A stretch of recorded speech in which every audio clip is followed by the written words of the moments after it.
NHM ಸಿಬ್ಬಂದಿಗಳನ್ನು ತೆಗೆದು ಹಾಕಿರುವ ಬಗ್ಗೆ ವರದಿ ದಿನಾಂಕ 29/2022 7/12/2023 ದಿನಾಂಕದಂದು ಡಿಎಚ್ಒ ಜಯಶ್ರೀ ಎಂಇಯವರು ಎನ್ಎಚ್ಎ ಸಿಬ್ಬಂದಿಗಳನ್ನು ನೇಮಕ ಮಾಡಿಕೊಳ್ಳುವ ಕುರಿತು ಪತ್ರಿಕೆ ಪ್ರಕಟಣೆ ಹೊರಡಿಸಿದರು. ಅದರ ಪ್ರಕಾರ ನಾವುಗಳು ಅರ್ಜಿಯನ್ನು ಸಲ್ಲಿಸಿದೆವು. ಅದ ನಂತರ ಕೆಲವು ದಿನಗಳಲ್ಲಿ ಜಯಶ್ರೀ ಎಂಇಯವರ ಆಡಳಿತದಲ್ಲಿ ದಾಖಲೆಗಳ ಪರಿಶೀಲನೆ ಇಲಾಖೆಯವರು ಸಂದರ್ಶನ ಮಾಡಿರುತ್ತಾರೆ.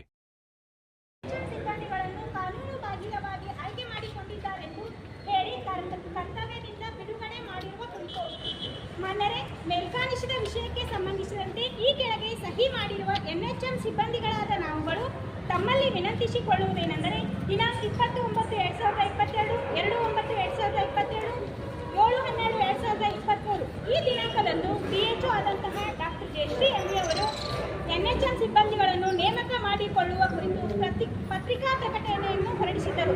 ಅದರ ಪ್ರಕಾರ ನಾವುಗಳು ಅರ್ಜಿಗಳನ್ನು ಸಲ್ಲಿಸಿದೆವು. ತದನಂತರ ಕೆಲವು ದಿನಗಳಲ್ಲಿ ಡಾಕ್ಟರ್ ಜಯಶ್ರೀ ಎಂಇಯವರ ಆಡಳಿತಾವಧಿಯಲ್ಲಿ ದಾಖಲಾತಿಗಳ ಪರಿಶೀಲನೆಯನ್ನು ಹಾಗೂ ಸಂದರ್ಶನಗಳನ್ನು ಏರ್ಪಡಿಸಿ ಇಲಾಖೆಗಳ ನಿಯಮಾನುಸಾರ ಸಂದರ್ಶನ ಮಾಡಿರುತ್ತಾರೆ. ತದನಂತರ ಡಿಎಚ್ಒ ಆಗಿ ಬಂದ ಡಾಕ್ಟರ್ ರಾಜ್ಕುಮಾರ್ ಯರಗಲ್ ಸರ್ ಅವರು ಡಾಕ್ಟರ್ ಜಯಶ್ರೀ ಎಂಇಯವರು ಪರಿಶೀಲಿಸಿರುವ ದಾಖಲಾತಿಗಳ ಸಿಬ್ಬಂದಿಗಳಿಗೆ ಆದೇಶ ಪತ್ರವನ್ನು doctor Rajkumar Yaragal sir DHO ಆಗಿ ಬಂದಂಥ ಡಾಕ್ಟರ್ ರಾಜ್ಕುಮಾರ್ ಯರಗಲ್ ಜಯಶ್ರೀ ಎಂಇಯವರು ಪರಿಶೀಲನೆ ಮಾಡಿರುವ ಆದೇಶ ಪತ್ರವನ್ನು ರಾಜ್ಕುಮಾರ ಯರಗಲ್ ನೇಮಕಾತಿ ಆದೇಶ ನೀಡಿದರು. ಅದೇ ರೀತಿ ನಾವು ಸುಮಾರು 9 ತಿಂಗಳುಗಳ ಕಾಲ ಸೇವೆ ಸಲ್ಲಿಸಿ ವೇತನ ಪಡೆದುಕೊಂಡಿರುತ್ತೇವೆ. ಅದರಲ್ಲಿ ಡಿಎಚ್ಒ 7 ತಿಂಗಳು ಅಧಿಕಾರ ಅವಧಿ, 2 ತಿಂಗಳು ಜಯಶ್ರೀ ಎಂಇ ಅಧಿಕಾರ ಅವಧಿ ವೇತನ ಪಡೆದಿದ್ದು ಇರುತ್ತದೆ.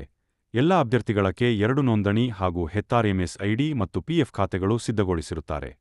ಇಷ್ಟೆಲ್ಲ ವಿಷಯಗಳು ಗೊತ್ತಿದ್ದರೂ ನಮ್ಮ ಆಯ್ಕೆಗಳು ಅನಧಿಕೃತವಾಗಿದೆ ಎಂದು ಸಿಒ ಅವರಿಗೆ ಮನವಿ ಸಲ್ಲಿಸಿ ನಮಗೆ ಕೆಲಸದಿಂದ ವಾಜಗೊಳಿಸಿರುತ್ತಾರೆ.